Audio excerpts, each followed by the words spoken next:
The supposed voice of reason in my head sounds suspiciously like the same voice in my chest that whispers, "Do it.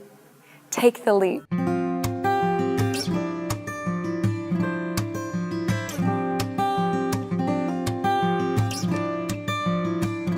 I started the Birthday Book project as a junior in high school to give books to underprivileged children for their birthdays. So, literacy has always been very near and dear to my heart. And what would you tell a youngster who they have a choice between maybe picking up a video game and picking up a book?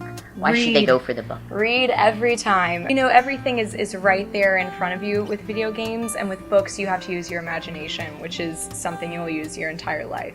We're Rick and Maureen McCollum, and we run the Birthday Book project. Cara had a passion for literacy and just wanted to share that with everybody. So it was crucial to her to get a book into the hand of a child to show them just what a gift reading could be. She ended up an English major at Princeton University and studied to be a writer. And I think there was a point she just felt like she wasn't doing enough. And so that took her to the pageants. And winning Miss New Jersey, her platform could then be giving the gift of reading. How do you instill a love of reading in a generation obsessed with video games, Instagram, and YouTube? Well, first of all, the children that I work with mostly with my Birthday Book project are underprivileged children. So you don't really have to compete with the iPads and the iPhones because they simply don't have those things. And so my program is mostly all about accessibility. It's getting books into the hands of kids. It really is as easy as ABC. Thank you so much, Miss New Jersey, Cara McCollum. She joked about having a crown on her head made it a lot easier to get in the classroom or get a child's attention.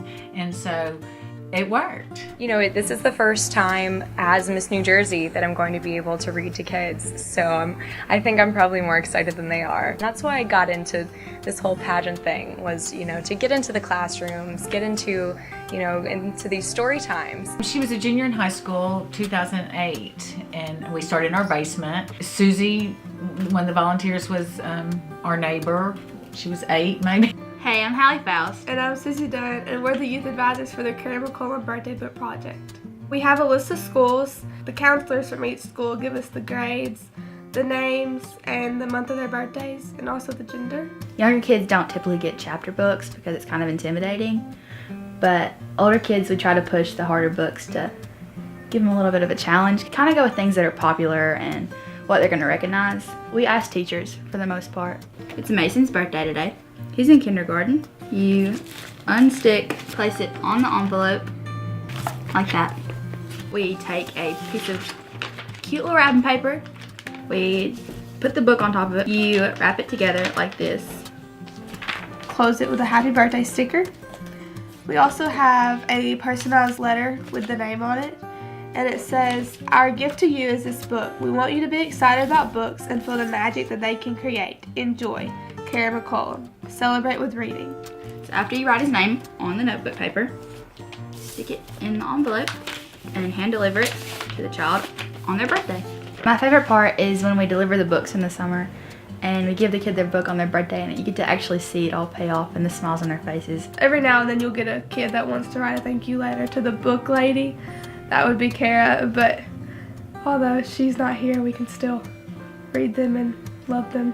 Really what we're trying to do is these new communities that we're taking in, we're trying to get people in those communities interested, and what we've agreed to do is fund them for the first year. Pay all the costs, supply everything they need with the eye towards that community becoming invested in the project and helping us financially, support its own community. That's kind of our growth plan. Our goal is to make it, we want to spread it all across Arkansas, and it has been started in New Jersey as well. And we're going to focus on those 2 states first, and then we'll see where we go from there. Sky's the limit.